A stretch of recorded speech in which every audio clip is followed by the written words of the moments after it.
ان کے خیالات انتہائی سفلے اور شیطانی ہوتے ہیں، مگر ان کے چہرے ان کے باطن کی عکاسی نہیں کرتے۔ یہی حال اس بنجارے کا تھا۔ پولیس ریکارڈ کے مطابق وہ عادی قسم کا نشئی، شرابی اور جواری تھا۔ دنیا جہاں کے عیب اس میں تھی۔ اس نے اپنے ماں باپ کو انتہائی بے دردی اور بے رحمی سے قتل کیا تھا۔ اس کا باطن اس غلیظ جوہر کی طرح تھا جس میں ہمہ وقت گناہوں اور شیطانی اعمال کے کیڑے کلبلاتے رہتے تھے، مگر ان کی معمولی سی پرچھائی بھی اس کے چہرے پر حویدہ نہیں تھی۔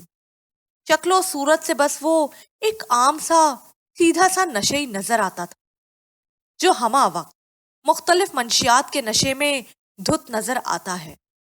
اور بس جیل کے اسٹاف میں سے ایک نے آگے بڑھ کر کوٹری کا دروازہ کھولا اور ٹرالی پر لدے ہوئے کمبلوں کے ڈھیر میں سے ایک کمبل اٹھایا اور اسے دیتے ہوئے بولا، کالو خان، یہ لو کمبل، تاکہ سردی زیادہ ہو جانے کی صورت میں اسے اوڑھ سکو۔ کالو خان نے ایک نظر ہم سب کی طرف دیکھا اور اپنی جگہ سے ہلے بغیر بڑی بے نیازی سے بولا، اڑے منو، کمبل کیا کرے ہے؟ منی زندگی بس تھوڑی سی ہے، پھر منو ہر سردی گرمی سے بے نیاز ہو جاوے ہے۔ ارے میں نے کمبل کا کیا کرنا ہے؟ میری زندگی تو بس تھوڑی سی رہ گئی ہے، پھر ہر سردی گرمی سے بے نیاز ہو جاؤں گا۔ اس اہلکار کے چہرے پر غصے کی لالی سی چھا گئی۔ تیری تو، اس نے دانت کچکچاتے ہوئے اسے غالباً کوئی موٹی سی گالی دینا چاہی تھی، مگر اچانک اسے ہماری اور اپنے بالا آفیسرز کی موجودگی کا خیال آ گیا۔ چنانچہ وہ بمشکل اپنے آپ پر قابو پاتے ہوئے بولا، کالو خان، یہ کمبل تیری اور تجھ جیسے قیدیوں کی ملکیت میں نہیں دیے جا رہے ہیں، بلکہ یہ جیل کی ملکیت ہوں گے۔ تم اور تم جیسے قیدی جب اپنے اپنے جرائم کی پاداش میں اپنے انجام کو پہنچ جائیں گے تو یہ کمبل تمہارے بعد آنے والے قیدیوں کے کام آئیں گے۔ اتنا کہہ کر اس اہلکار نے کمبل اس کی طرف پھینکا اور کوٹری کے دروازے کو بند کرتے ہوئے دوبارہ تالا لگا دی۔ اگلی کوٹری کی طرف جاتے ہوئے میں نے اس کی جانب دیکھا۔ اس نے کمبل کی طرف دیکھا بھی نہیں تھا اور بڑی بے نیازی سے آنکھیں بند کر لی۔ موت کی سزا بڑے سے بڑے جفادری اور دل گردے والے مجرموں کو بھی توڑ کر رکھ دیا کرتی ہے۔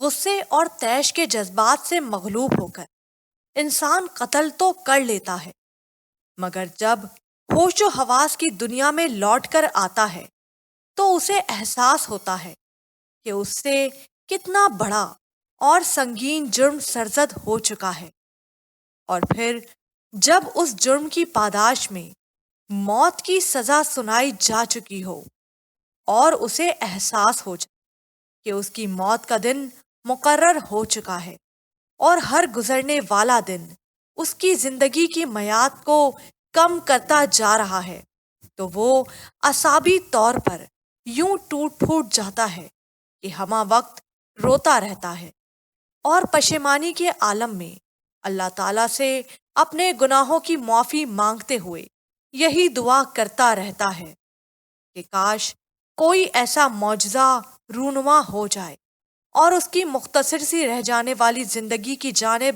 بڑھتے ہوئے موت کا عفریت ٹل جائے۔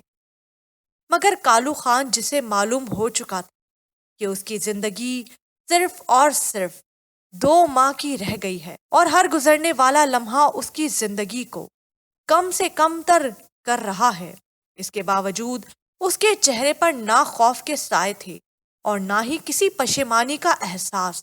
وہ تو یوں گرد و پیش اور آنے والے وقت سے بے نیاز کوٹری کی دیوار سے ٹیک لگائے آنکھیں موندے ہوئے تھا، جیسے اسے اپنی نہ موت کا خوف ہو اور نہ ہی لمحہ و لمحہ کم ہوتی ہوئی زندگی کی پرواہ۔ مجھے نہ جانے کیوں ایک کریت سی لگ گئی کہ آخر وہ کون سے محرکات تھے جس کی بدولت اس نے اپنے ماں باپ کو قتل کر دیا، اور اب اسے اپنے اس قبیح فعل پر نہ تو رتی برابر پشیمانی ہے اور نہ ہی ندامت۔ چنانچہ میں نے یہ فیصلہ کر لیا کہ میں اس کی کہانی جان کر رہوں گی۔ تمام قیدیوں میں کمبل تقسیم کرنے کے بعد ہم جیل سپرنٹینڈنٹ کے آفس میں بیٹھے، جہاں ہمارے لیے ایک پرتکلف چائے کا اہتمام کیا گیا تھا۔ عام طور پر یہ ہوتا ہے کہ قیدیوں کے لیے جو بھی چیزیں کوئی فلاحی تنظیم عطیہ کرتی ہے، وہ تو تمام عطیات جیل سپرنٹینڈنٹ کے آفس میں جمع کروا دی جاتی ہیں، جہاں جیل کا عملہ ضروری کارروائی کرنے کے بعد وہ عطیات اپنے مخصوص طریقہ کار کے تحت قیدیوں میں تقسیم کر دیتا ہے، اور عطیات دینے والی فلاحی تنظیموں کے عہدیداران جیل سپرنٹینڈنٹ کے ساتھ فوٹو سیشن کرنے اور چائے پینے کے بعد واپس چلے آتے ہیں۔ مگر میرا طریقہ کار یہ ہوتا ہے کہ جب میں کسی تہوار یا کسی قومی دن کے موقع پر قیدیوں میں عید گفٹ یا عطیات دینے جاتی ہوں تو اپنی فلاحی تنظیم کے عہدیداران کے ساتھ جیل حکام سے یہ خصوصی اجازت ضرور لے لیتی ہوں کہ تحائف اور عطیات خود اپنے ہاتھوں سے قیدیوں میں تقسیم کر سکوں، دوسرے ان کے مسائل اور کہانیاں بھی سن سکوں۔ جیل سپرنٹینڈنٹ اور سینئر عملہ میرے اس معمول سے واقف تھا۔ یہی وجہ تھی کہ انہوں نے میرے اور میرے ساتھ آئے ہوئے دیگر افراد کو قیدیوں میں کمبل تقسیم کرنے پر کسی قسم کا تعرض نہ کیا۔ انہوں نے اس وقت بھی کوئی تردد نہ کیا جب میں نے چائے پیتے ہوئے کالو خان سے انٹرویو کرنے کی خواہش ظاہر کی۔ چنانچہ چائے سے فارغ ہوتے ہی جیل سپرنٹینڈنٹ نے اپنے عملے سے کہہ کر کالو خان کو پابائے زنجیر اپنے آفس میں بلا لیا، اور اب میں اس سے انٹرویو کر رہی تھی۔ اس نے اپنی زبان میں جو کہانی سنائی، میں اسے اردو کے قالب میں ڈھال کر اس کی زبانی پیش کر رہی ہوں۔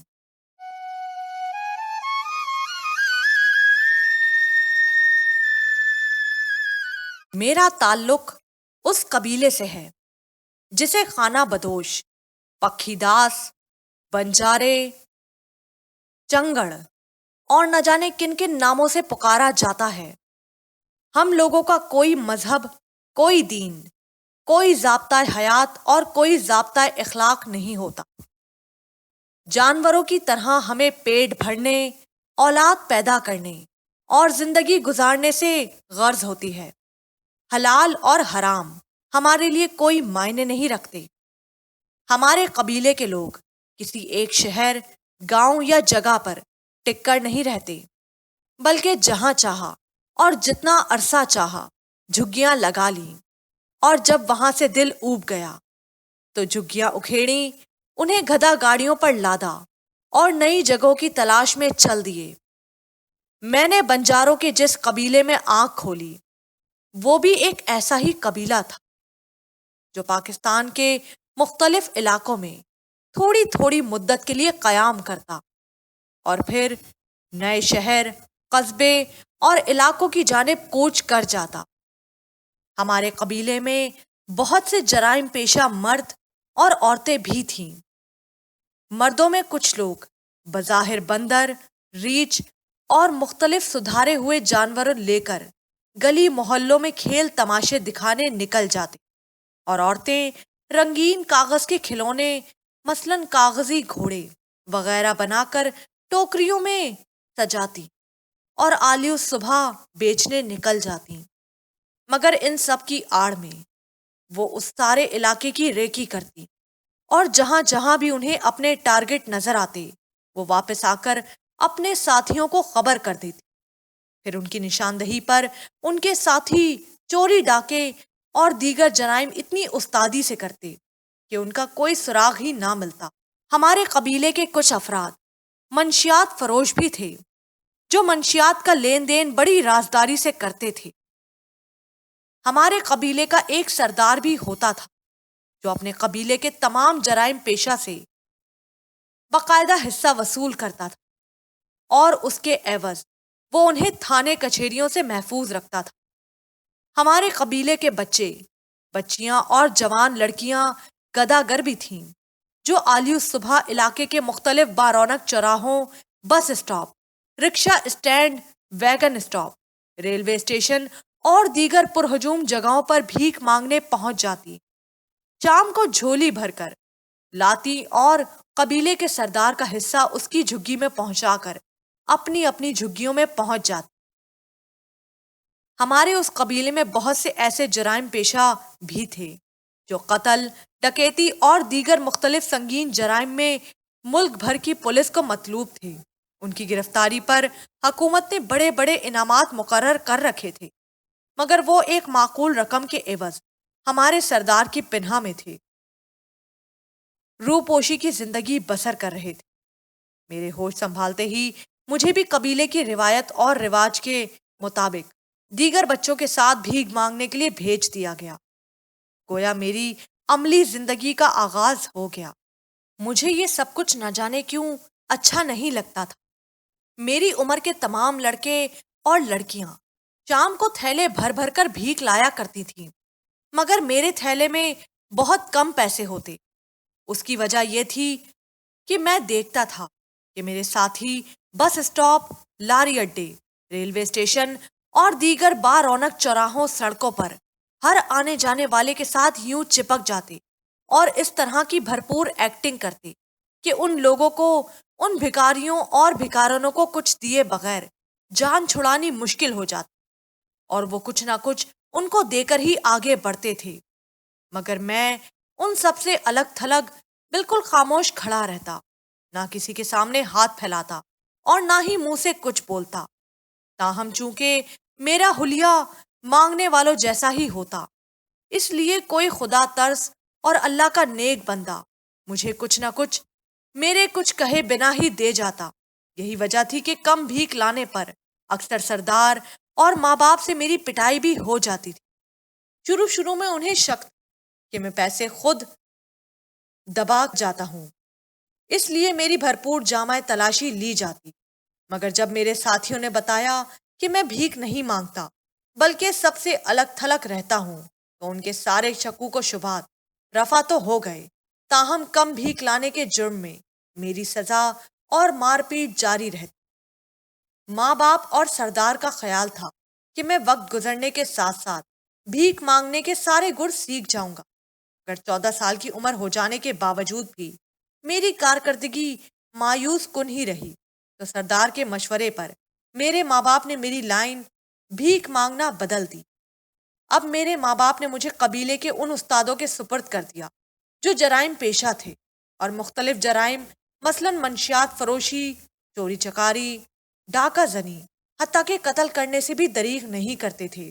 مگر ان استادوں کی شاگردگی میں 5-6 سال گزارنے کے باوجود میری کارکردگی بالکل صفر رہی۔ نہ جانے مجھے یہ سب کچھ بالکل ہی اچھا نہیں لگتا تھا، اور نہ ہی یہ سب کرنے کو میرا دل چاہتا تھا۔ سچی بات تو یہ ہے کہ مجھے اپنے قبیلے کے تمام تر رسم و رواج، روایات اور طریقوں سے شدید نفرت ہو چلی تھی۔ حالانکہ میں اسی قبیلے کا بیٹا تھا، اسی قبیلے میں ہوش سنبھالا، یہی جوان ہوا۔ قبیلے کے دیگر لوگوں کی طرح مجھے بھی ان جیسے طور طریقے اپنا لینے چاہیے تھے۔ بھیک مانگنے، جوا کھیلنے، چوری چکاری، منشیات فروشی اور دیگر جرائم اپنا لینے میں مجھے کوئی آڑ نہیں ہونا چاہیے تھا، مگر نہ جانے کیوں مجھے ان سب چیزوں سے نفرت تھی۔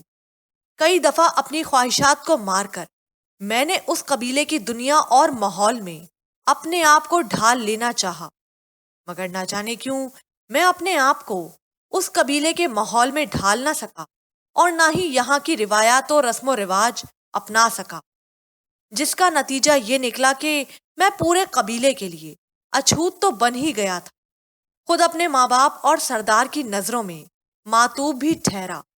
اٹھتے بیٹھتے، سوتے جاگتے ماں باپ اور دیگر لوگ مجھے نکھٹو، کام چور اور نہ جانے کس کس القاب سے پکارتے، اور تو اور قبیلے کی عورتیں اور جوان لڑکیاں بھی مجھ پر طرح طرح کی بھپتیاں کستی۔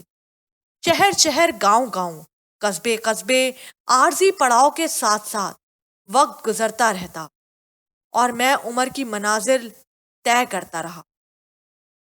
میرے ماں باپ اب بوڑھے ہو چلے تھے۔ وہ مجھے دیکھ دیکھ کر اکثر کوسنے دیتے رہتے کہ میں جوان جہان ہو کر بھی گھر پڑے اینٹتا رہتا ہوں، جبکہ میرے دیگر بہن بھائی جو عمر میں مجھ سے چھوٹے ہیں اپنے مختلف پیشوں کی بدولت اچھے خاصے کماؤ پوت بن گئے ہیں۔ مگر میں کیا کرتا؟ میرا دل اپنے بہن بھائیوں کی طرح چوری چکاری، بھیک مانگنے، جوا کھیلنے کو قطن نہیں کرتا تھا۔ اپنے ہی لوگوں کے درمیان میں ان سے کٹ کر رہ گیا تھا۔ دل کی ویرانی اور تنہائیوں سے اکتا کر میں اکثر اپنی جھگیوں کے شہر سے دور کسی ویران جگہ پر چلا جاتا اور پہروں وہاں بیٹھا انجانی سوچوں اور خیالات کے بھور میں ڈوبتا ابھرتا رہتا۔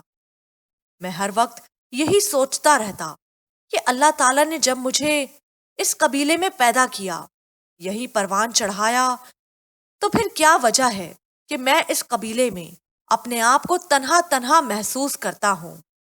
مجھے اس قبیلے کی عادات، اس کے اطوار، اس کی روایات، اس کے رسم و رواج سے کیوں اتنی نفرت ہے؟ میں اپنے آپ کو اس ماحول میں کیوں نہیں ڈھال پا رہا ہوں؟ ایک روز میں اپنی جھگیوں سے دور نکل گیا۔ ان دنوں ہم ایک ایسے شہر کے ریلوے اسٹیشن کے قریب جھگیاں ڈالے ہوئے تھے جس کے قریب ہی دریا بہتا تھا۔ یہ جہلم شہر تھا۔ میں دریا کے کنارے پتھروں پر بیٹھا یوں ہی بے مقصد پانی میں کنکریاں پھینک رہا تھا، ساتھ ہی ساتھ سوچوں میں گم تھا کہ اچانک ہی قریب سے فازیب کی ہلکی سی جھنکار سنائی دی۔ میں نے چونک کر سر اٹھایا۔ وہ رانو تھی۔ رانو بھی میرے ہی قبیلے کی تھی۔ میں اکثر اسے دیکھا کرتا تھا۔ وہ آلیو صبح بھیک مانگنے نکل جاتی اور شام کو جب واپس لوٹتی تو اس کا تھیلا بھرا ہوا ہوتا تھا۔ وہ سردار کا حصہ اس کی جھونپڑی میں جا کر اس کے حوالے کرتی اور باقی رقم ماں باپ کو تھما دیتی۔ اس کے ماں باپ اس سے بہت خوش تھے۔ قبیلے ہی کے کسی آدمی سے پتا چلا تھا کہ شروع میں وہ بھی انتہائی اکھڑ مزاج تھی۔ میری طرح اسے بھی اس ماحول، اس قبیلے کے رسم و رواج سے نفرت تھی۔ اسے بھیک مانگنے کے لیے ہر قماش کے لوگوں کے سامنے ہاتھ پھیلانا اچھا نہیں لگتا تھا۔ اس قبیلے کے دیگر عورتوں اور جوان لڑکیوں کے برعکس بھیک کی آڑ میں اوباش لوگوں کا ہاتھ پکڑنا، فحش اشارے کرنا اور دیگر گرسنا اور ہوس آلود نگاہوں سے دیکھنا اسے ایک آنکھ نہ بھاتا تھا۔ مگر ماں باپ کی غیر انسانی سزاؤں اور سردار کے وحشیانہ سلوک کے سامنے اسے ہتھیار ڈالنے ہی پڑے، اور اب وہ بنجاروں کی اس بستی میں ایک کامیاب اور شاطر ترین لڑکی تھی۔ وہ اپنی اشو ترازیوں اور نازن انداز سے لوگوں کی جیبوں سے بآسانی پیسے نکال لیتی، اور وہ سفلے لوگ جب اس کا ہاتھ پکڑنے کی کوشش کرتے تو وہ ان کے لیے انجیر کا وہ پھول بن جاتا جو دیکھنے میں دسترس میں نظر آتا ہے مگر ہاتھ بڑھاؤ تو پہنچ سے دور لگتا ہے۔ اس اتھری گھوڑی کو نہ جانے مجھ میں کیا نظر آیا کہ اس کا جھکاؤ میری طرف ہو گیا۔ شاید اسے یہ خبر ہو گئی تھی کہ میں اس ماحول سے، اس قبیلے کی روایات سے باغی ہوں۔ اسی وقت اس نے بھی قبیلے کی روایات اور ماحول سے بغاوت کی تھی، مگر تشدد اور غیر انسانی سزاؤں نے اس کی بغاوت کو دبا لیا تھا اور وہ اس ماحول میں ڈھل گئی تھی۔ مگر میں اب ایک جواں سالہ مرد اور ابھی تک سرنڈر نہیں کیا تھا، اور باوجود تنہا رہ جانے کے علم بغاوت بلند کیے ہوئے تھا۔ میں یہ بتانا بھول گیا ہوں کہ میں نے اپنے دل کی ویرانی اور تنہائیوں سے گھبرا کر مختلف منشیات کا استعمال کرنا شروع کر دیا تھا۔ یہ تو مجھے بہت بعد میں پتا چلا کہ سردار نے مجھے راہ راست پر نہ آتے دیکھ کر اپنے خاص بندوں کو میرے پیچھے لگا کر مجھے مختلف نشوں کا عادی بنا دیا تھا۔ سردار کے نزدیک جب میں منشیات کے نشے کا عادی ہو جاؤں گا تو پھر منشیات کی فراہمی سے ہاتھ کھینچ لیا جائے گا۔ مجبوراً مجھے نشے کے لیے ہر وہ کام کرنا پڑے گا جو اس قبیلے کے دیگر افراد کرتے تھے، یعنی جرائم کی دلدل میں یوں پھنس جاؤں گا جہاں سے نکلنا ناممکن ہو جائے گا۔ آج اکیلے بیٹھے ہوئے ہو؟ رانو نے میرے قریب بیٹھتے ہوئے بڑی بے تکلفی سے کہا۔ تم یہاں کیوں آئی ہو؟ میں نے اس کے سوال کا جواب دیے بجائے الٹا اس سے سوال کر دیا۔ رانو نے ایک ٹھنڈی سانس لی اور دور خلاؤں میں گھورتی ہوئی چند لمحوں کے لیے جیسے کہیں کھو سی گئی۔ بتاؤ نا، تم یہاں کیوں آئی ہو؟ نے دوبارہ اس سے پوچھا تو وہ جیسے چونک سی گئی۔ اس نے ایک نظر میری طرف دیکھا، پھر نظریں جھکاتے ہوئے بولی، میں تمہارے لیے آئی ہوں۔ میں نے تمہیں ادھر آتے ہوئے دیکھا تھا، چنانچہ تمہارے پیچھے پیچھے چلی آئی۔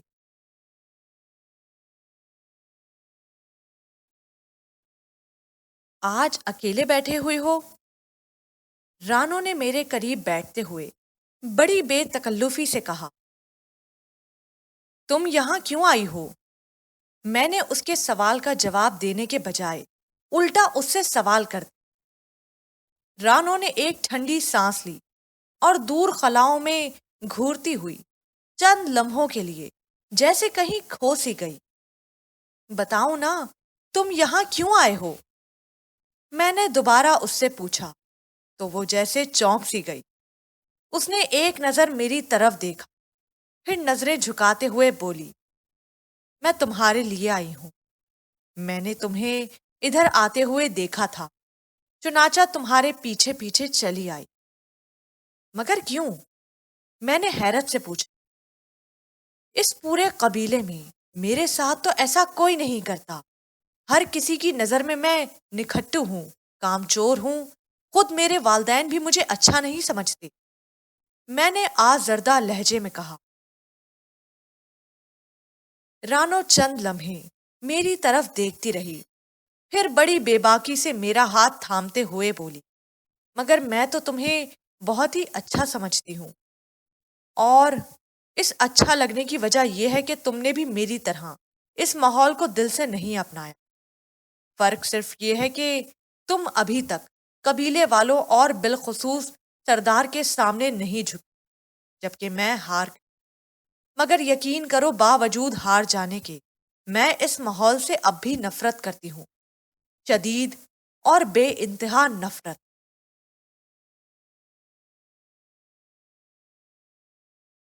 میں تمہارے لیے آئی ہوں۔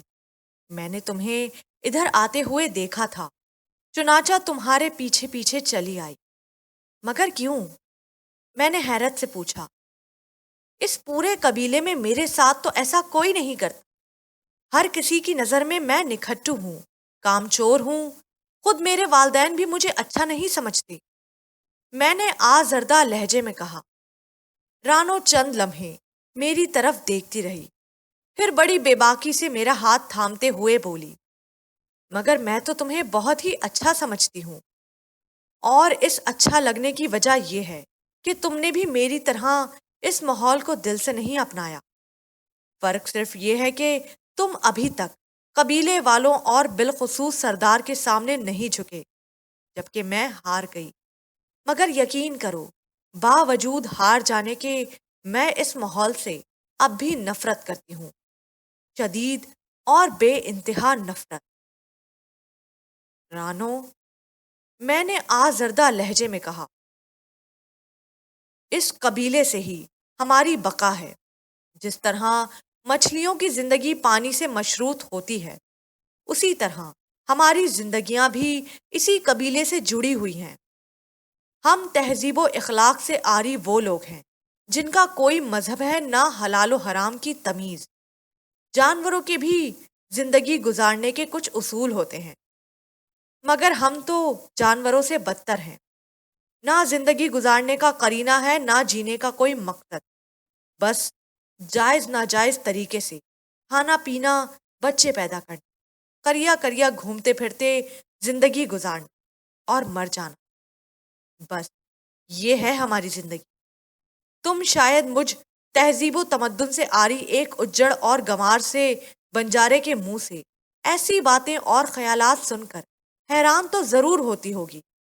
میں خود بھی حیران و پریشان ہو جاتا ہوں کہ تعلیم سے آری اس غیر مذہب قبیلے میں رہنے والے ہر انسان کی طرح میری سوچیں بھی ایسی کیوں نہیں ہیں۔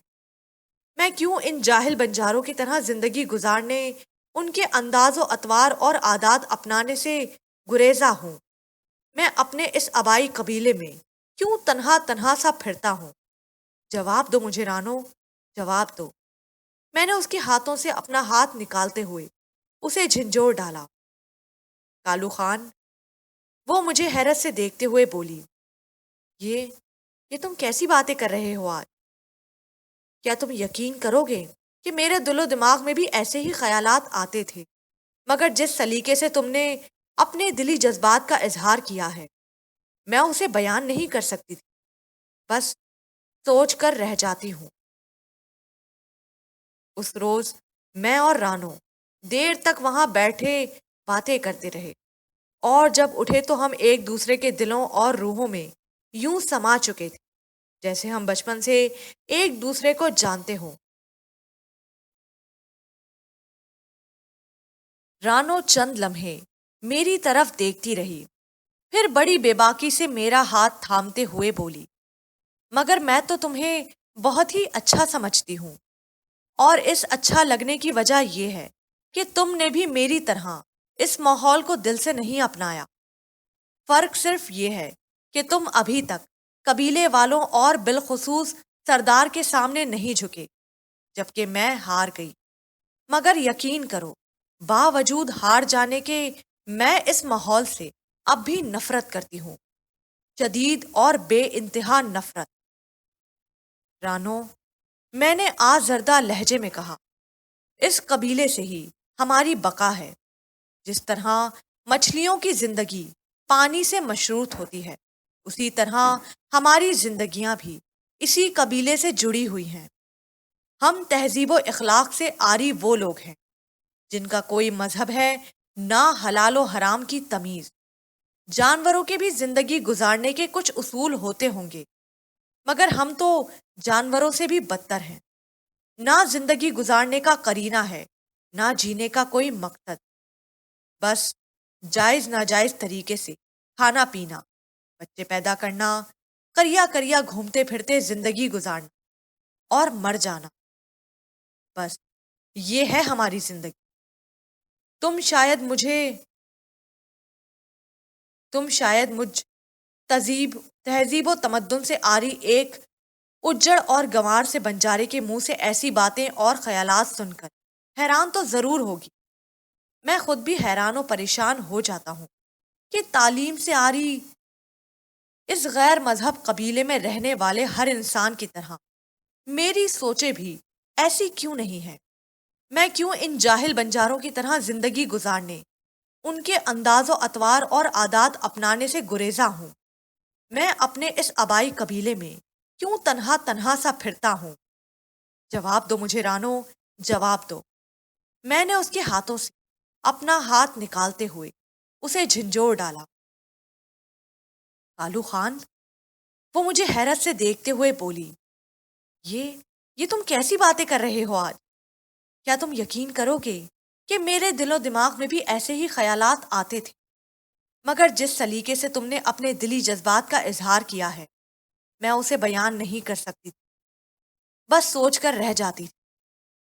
اس روز میں اور رانو دیر تک وہاں بیٹھے باتیں کرتے رہے، اور جب اٹھے تو ہم ایک دوسرے کے دلوں اور روحوں میں یوں سما چکے تھے جیسے ہم بچپن سے ایک دوسرے کو جانتے ہوں۔ اس طویل ملاقات کے بعد مجھ میں ایک عجیب سی تبدیلی آ گئی۔ میں جو خود اس گھٹے ہوئے ماحول میں خود کو تنہا اور اجنبی سا محسوس کرتا تھا، رانو کی رفاقت میں میری زندگی میں گویا بہار آ گئی۔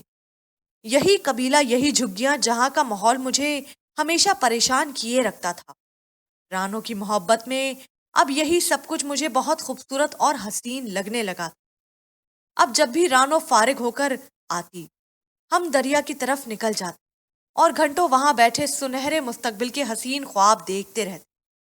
ہمارے قبیلے میں شادی بیاہ کے لیے مذہب دنیا کی طرح نہ کوئی شرعی اور اخلاقی قوانین رائج تھے، اور نہ ہی مذاہب اور رشتوں کے حدود و قیود۔ بس جانوروں کی طرح جب چاہا اور جس سے چاہا وقتی طور پر رشتہ ازدواج جوڑ لیا جاتا، اور پھر جب دل بھر جاتا تو ساتھی بدل لیا جاتا۔ بڑی عجیب اور انوکھی بات یہ تھی کہ مجھے اور رانو کو رشتوں کی یوں بے حرمتی اور عارضی پن بالکل بھی پسند نہیں تھا۔ ہمارے قبیلے اور ہم دونوں کے باپ داداؤں میں سے کسی نے بھی یوں ایک جیون ساتھی کے ساتھ تمام عمر زندگی نہیں گزاری ہوگی، مگر ہم دونوں کے دلوں میں یہی خیال جاگزی تھا کہ ہم تمام عمر ایک دوسرے کے سنگ سنگ زندگی گزاریں گے۔ پتہ نہیں ہم دونوں قبیلے والوں سے بالکل منفرد کیوں تھے۔ ہم دونوں نے شادی کا اٹل فیصلہ کر لیا تھا اور اس سلسلے ابھی کوئی پروگرام بنا ہی رہے تھے کہ ایک دن وہ سب کچھ ہو گیا جس کی ہمیں توقع ہی نہ تھی۔ اس روز جب رانو بھیک مانگ کر واپس آئی اور سردار کا حصہ اس کی جھگی میں پہنچا کر اپنی جھگی کی طرف جا رہی تھی تو مجھے ملاقات والی جگہ پر جانے کا اشارہ کرتے ہوئے اپنی جھگی میں چلی گئی۔ یہ ہمارا روز مرہ کا معمول تھا۔ رانو شام کو واپس آ کر سردار کی جھگی میں جاتی اور واپسی پر مجھے مخصوص جگہ پر جانے کا اشارہ کرتے ہوئے اپنی جھگی میں چلی جاتی اور دن بھر کی کمائی ماں باپ کے حوالے کر کھانا وغیرہ کھا کر ملاقات والی جگہ پر پہنچ جاتی جہاں میں پہلے سے اس کا انتظار کر رہا ہوتا۔ پھر ہم وہاں کافی دیر بیٹھے مستقبل کے خواب بنتے رہتے۔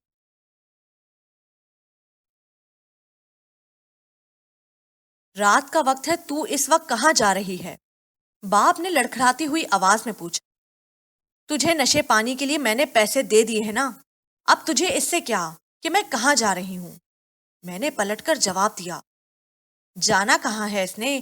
اسی کنگلے کالو خان کے پاس جا رہی ہوگی جو پورے قبیلے حتیٰ کہ اپنے ماں باپ کا بھی دھتکارا ہوا ہے، ماں نے طنزیہ لہجے میں کہا اور زمین پر بڑی نفرت سے تھوک دیا۔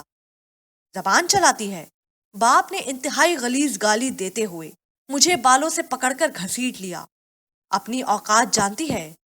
تو ہمیں نشے پانی کے لیے پیسے دیتی ہے تو کوئی احسان نہیں کرتی، ہم نے بھی پیسے خرچ کر کے تجھے خریدا ہے۔ باپ لڑکھڑاتی ہوئی آواز میں ہوش ربا انکشاف کر رہا تھا اور میں صدمے اور حیرت سے بدھ بنی یہ سب کچھ سن رہی تھی۔ میں تو تمہارے پاس آنا بھی بھول گئی تھی۔ باپ کے کہنے کے مطابق ہمارے قبیلے میں کچھ ایسے بھی سفاک لوگ ہیں جن کا کام بچوں کا اغوا یعنی بردہ فروشی ہے۔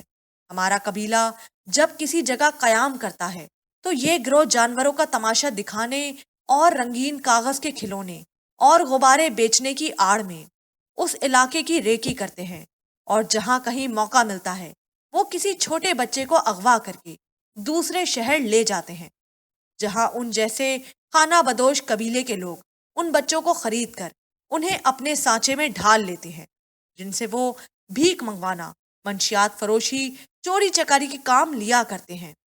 مجھے بھی انہوں نے اس عمر میں اغوا کیا تھا جب میں بہت چھوٹی تھی۔ میرے نام نہاد باپ نے اور بھی بہت سے انکشاف کیے تھے۔ نشے میں ہزاروں برائیاں ہوتی ہیں مگر اس کی ایک خوبی یہ بھی ہے کہ انسان کے منہ سے سچ نکل جاتا ہے۔ ماں باپ تو بگ جھک کر جھگی کے ایک کونے میں پڑ کر سو گئے مگر مجھے سوچوں اور صدمے کی سولی پر لٹکا گئے۔ میں روتی رہی اور سوچتی رہی کہ نہ جانے میں کن ماں باپ کی آنکھوں کا نور تھی اور ان بدبختوں نے میرے ماں باپ کی آنکھوں کا نور چھین کر بنجاروں کی جھگیوں میں لا پھینکا تھا۔ میں اور رانو باتیں کر ہی رہے تھے کہ رانو کے ماں باپ جھوپڑی میں آ گئے۔ مجھے دیکھ کر پہلے تو انہوں نے ناک بھو چڑھائی، پھر اس کا باپ بڑے تلخ لہجے میں مجھ سے بولا، تو یہاں کیا کر رہا ہے؟ چل دفع ہو جا یہاں سے۔ رانو کی کہانی سن کر میرا خون پہلے ہی کھول رہا تھا۔ اب جب اس کے باپ نے میرے ساتھ اس لہجے میں بات کی تو میرا پارا ساتویں آسمان تک جا پہنچا۔ جی چاہتا تھا کہ اس کا ابھی گلا گھونٹ کر اسے ختم کر دے۔ بڑی مشکل سے میں نے اپنے آپ پر قابو پایا، تاہم بڑے سرد لہجے میں بولا، وہ بندہ کہاں ہے جس سے تم نے رانو کو خریدا تھا؟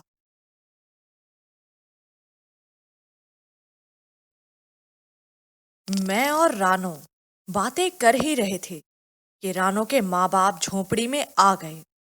مجھے دیکھ کر پہلے تو انہوں نے ناک بھو چڑھائی، پھر اس کا باپ بڑے تلخ لہجے میں مجھ سے بولا، تو یہاں کیا کر رہا ہے؟ چل دفع ہو جا یہاں سے۔ رانو کی کہانی سن کر میرا خون پہلے ہی کھول رہا تھا۔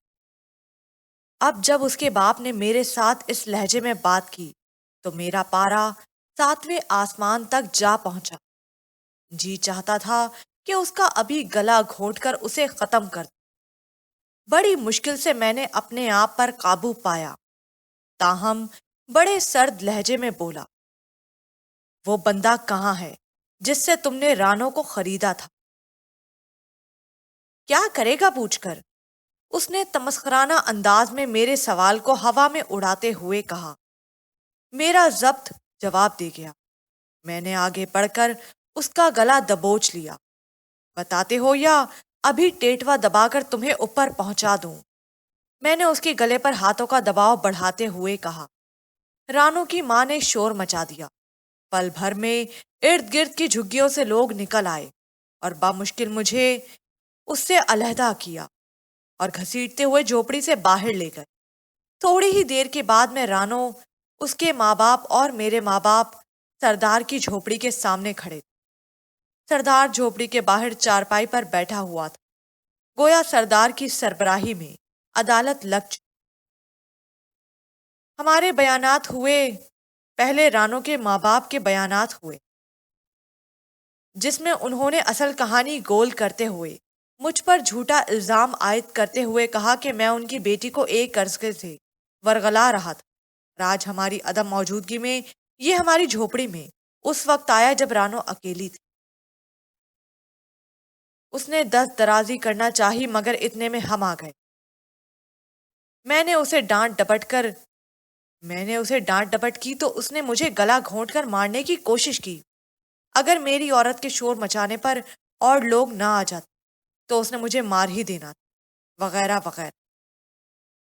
اس کے بیان کی تصدیق اس کی عورت نے بھی کر دی۔ رانو نے بیچ میں کچھ بولنا چاہا تو سردار نے اسے ڈانٹ کر خاموش کرا دی۔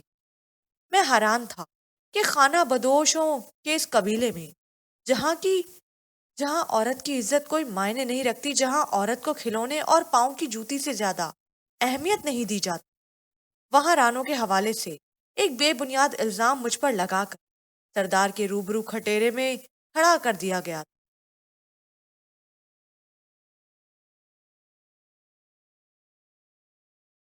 کیا کرے گا پوچھ کر اس نے تمسخرانہ انداز میں میرے سوال کو ہوا میں اڑاتے ہوئے کہا۔ میرا ضبط جواب دے گیا۔ میں نے آگے بڑھ کر اس کا گلا دبوچ لیا۔ بتاتے ہو یا ابھی ٹیٹوا دبا کر تمہیں اوپر پہنچا دوں؟ میں نے اس کے گلے پر ہاتھوں کا دباؤ بڑھاتے ہوئے کہا۔ رانو کی ماں نے شور مچا دیا۔ پل بھر میں ارد گرد کی جھگیوں کے لوگ نکل آئے اور بامشکل مجھے اس سے علیحدہ کیا اور گھسیٹتے ہوئے جھوپڑی سے باہر لے گئے۔ تھوڑی ہی دیر کے بعد میں، رانو، اس کے ماں باپ اور میرے ماں باپ سردار کی جھوپڑی کے سامنے کھڑے تھے۔ سردار جھوپڑی کے باہر چارپائی پر بیٹھا ہوا تھا، گویا سردار کی سربراہی میں عدالت لگ چکی تھی۔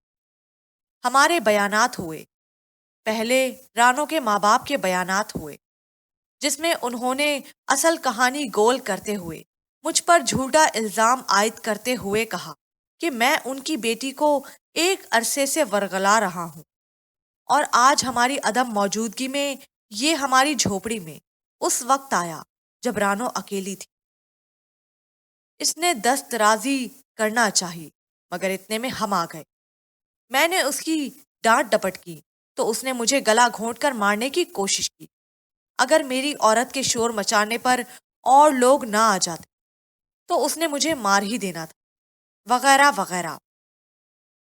اس کے بیان کی تصدیق اس کی عورت نے بھی کر دی۔ رانو نے بیچ میں کچھ بولنا چاہا، سردار نے اسے ڈانٹ کر خاموش کرا دیا۔ میں حیران تھا کہ خانہ بدوشوں کے اس قبیلے میں جہاں عورت کی عزت کوئی معنی نہیں رکھتی، جہاں عورت کو کھلونے اور پاؤں کی جوتی سے زیادہ اہمیت نہیں دی جاتی، وہاں رانو کے حوالے سے ایک بے بنیاد الزام مجھ پر لگا کر سردار کے روبرو کٹہرے میں کھڑا کر دیا گیا تھا۔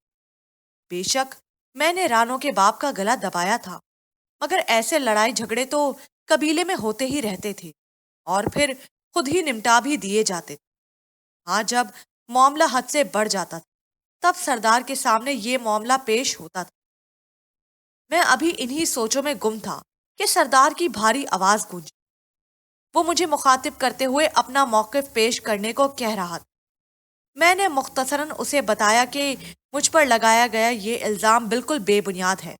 مجھے رانو نے بتایا تھا کہ اس کے یہ ماں باپ اس کے اصلی ماں باپ نہیں، بلکہ اسی قبیلے کے کسی آدمی نے رانو کو چھوٹی عمر میں کہیں سے اغوا کیا تھا اور ان کے ہاتھ بیچ گیا تھا۔ میں ان سے صرف اس اغواکار کا نام پوچھ رہا تھا۔ تم اس اغواکار کا نام پوچھ کر اور اس کے بارے میں جان کر کیا کرو گے؟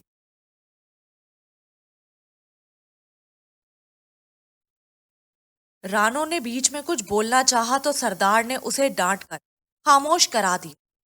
میں حیران تھا کہ خانہ بدوشوں کے اس قبیلے میں جہاں عورت کی عزت کوئی معنی نہیں رکھتی، جہاں عورت کو کھلونے اور پاؤں کی جوتی سے زیادہ اہمیت نہیں دی جاتی، وہاں رانو کے حوالے سے ایک بے بنیاد الزام مجھ پر لگا کر سردار کے روبرو کٹہرے میں کھڑا کر دیا گیا تھا۔ بے شک میں نے رانو کے باپ کا گلا دبایا تھا، مگر ایسے لڑائی جھگڑے تو قبیلے میں ہوتے ہی رہتے تھے اور پھر نمٹا بھی دیے جاتے تھے۔ ہاں، جب معاملہ حد سے بڑھ جاتا تھا تب سردار کے سامنے یہ معاملہ پیش ہوتا تھا۔ میں ابھی انہی سوچوں میں گم تھا کہ سردار کی بھاری آواز گونجی۔ وہ مجھے مخاطب کرتے ہوئے اپنا موقف پیش کرنے کو کہہ رہا تھا۔ میں نے مختصراً اسے بتایا کہ مجھ پر لگایا گیا یہ الزام بالکل بے بنیاد ہے۔ مجھے رانو نے بتایا تھا کہ اس کے یہ ماں باپ اس کے اصلی ماں باپ نہیں ہیں، بلکہ اسی قبیلے کے کسی آدمی نے رانو کو چھوٹی عمر میں کہیں سے اغوا کیا تھا اور ان کے ہاتھ بیچ دیا تھا۔ میں ان سے صرف اس اغواکار کا نام پوچھ رہا تھا۔ تم اس اغواکار کا نام پوچھ کر اور اس کے بارے میں جان کر کیا کرو گے؟ سردار کے بولنے سے قبل ہی میرے باپ نے مجھ سے سوال کیا۔ میں اس اغواکار سے یہ پوچھوں گا کہ اس نے رانو کو کہاں سے، کس شہر، گاؤں یا قصبے سے اغوا کیا تھا۔ پھر میں اسے اس جگہ لے جا کر اس کے ماں باپ کو تلاش کرنے کی کوشش کروں گا۔ بے شک اسے اغوا ہوئے مدتیں بیت گئی ہیں، مگر جو لوگ کوئی نشان، کوئی پتہ دیے بغیر دنیا کے وسیع و عریض سمندر میں غائب ہو جائیں، ان سے ٹوٹ کر پیار کرنے والے آنکھوں میں انتظار کے دیپ جلائے ہمیشہ ان کی راہ تکتے رہتے ہیں۔ خاص کر ماں باپ تو اپنی اولاد کو پیار و محبت کی خوشبو اور لہو کی کشش کی بدولت ہزاروں میں سے بھی پہچان لیا کرتی ہیں۔ مجھے یقین ہے کہ برسا برس گزر جانے کے باوجود بھی اگر رانو کے ماں باپ زندہ ہوئے تو وہ اس کی راہ دیکھ رہے ہوں گے۔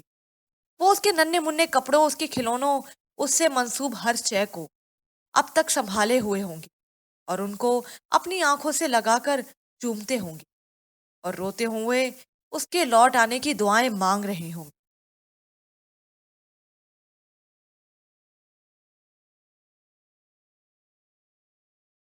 میں ابھی انہی سوچوں میں گم تھا کہ سردار کی بھاری آواز گونجی۔ وہ مجھے مخاطب کرتے ہوئے اپنا موقف پیش کرنے کو کہہ رہا تھا۔ میں نے مختصراً اسے بتایا کہ مجھ پر لگایا گیا یہ الزام بالکل بے بنیاد ہے۔ مجھے رانو نے بتایا تھا کہ اس کے یہ ماں باپ اس کے اصلی ماں باپ نہیں، بلکہ اسی قبیلے کے کسی آدمی نے رانو کو چھوٹی عمر میں کہیں سے اغوا کیا تھا اور ان کے ہاتھ بیچ گیا تھا۔ میں ان سے صرف اس اغواکار کا نام پوچھ رہا تھا۔ تم اس اغواکار کا نام پوچھ کر اور اس کے بارے میں جان کر کیا کرو گے؟ سردار کے بولنے سے قبل ہی میرے باپ نے مجھ سے سوال کیا۔ میں اس اغواکار سے یہ پوچھوں گا کہ اس نے رانو کو کہاں سے، کس شہر، گاؤں یا قصبے سے اغوا کیا۔ پھر میں اسے اس جگہ لے جا کر اس کے ماں باپ کو تلاش کرنے کی کوشش کروں گا۔ بے شک اسے اغوا ہوئے مدتیں بیت گئی ہیں، مگر جو لوگ کوئی نشان، کوئی پتہ دیے بغیر دنیا کے وسیع و عریض سمندر میں غائب ہو جائیں، ان سے ٹوٹ کر پیار کرنے والے آنکھوں میں انتظار کے دیپ جلائے ہمیشہ ان کی راہ تکتے رہتے ہیں۔ خاص کر ماں باپ تو اپنی اولاد کو پیار و محبت کی خوشبو اور لہو کی کشش کی بدولت ہزاروں میں سے بھی پہچان لیا کرتے ہیں۔ مجھے یقین ہے کہ برسا برس گزر جانے کے باوجود بھی اگر رانو کے ماں باپ زندہ ہوئے تو وہ اس کی راہ دیکھ رہے ہوں گے۔ وہ اس کے ننھے منھے کپڑوں، اس کے کھلونوں اور اس سے منسوب ہر شے کو اب تک سنبھالے ہوئے ہوں گے اور ان کو اپنی آنکھوں سے لگا کر چومتے ہوں گے اور روتے ہوئے اس کے لوٹ آنے کی دعائیں مانگ رہے ہوں گے۔ تمہارا بھاشن ختم ہو گیا ہو تو سن لو کہ رانو کو میں نے ہی اغوا کیا تھا، اور رانو کو ہی نہیں، میں نے تمہیں بھی اغوا کیا تھا۔ تم دونوں سمیت میں نے کئی بچے مختلف شہروں، گاؤں، قصبوں سے اغوا کی اور اپنے قبیلے کے لوگوں کے علاوہ دوسرے کئی جرائم پیشہ لوگوں کو فروخت کیے۔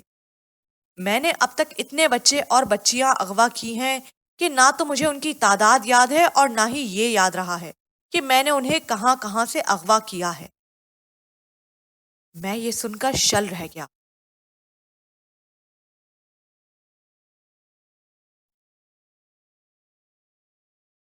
تمہارا بھاشن ختم ہو گیا ہو تو سن لو کہ رانو کو میں نے ہی اغوا کیا تھا، اور صرف رانو کو ہی نہیں، میں نے تمہیں بھی اغوا کیا تھا۔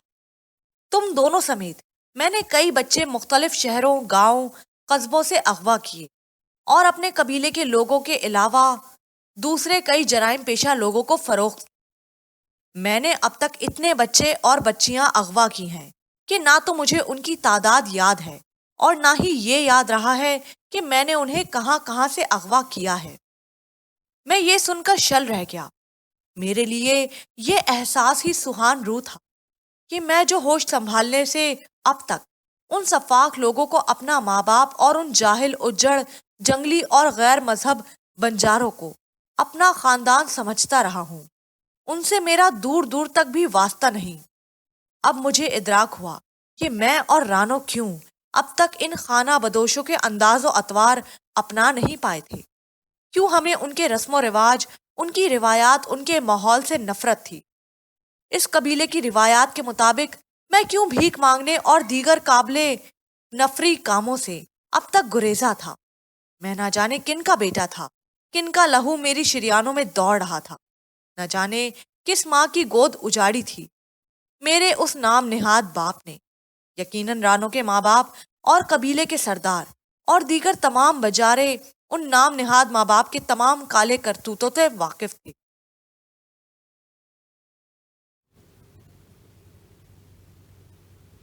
یہ ناول اپنے اختتام کو پہنچا۔ مزید ناول سننے کے لیے یاسمینز آڈیو ناول کو سبسکرائب کیجیے اور بیل نوٹیفیکیشن کو آل پہ سیٹ کرنا مت بھولیے گا۔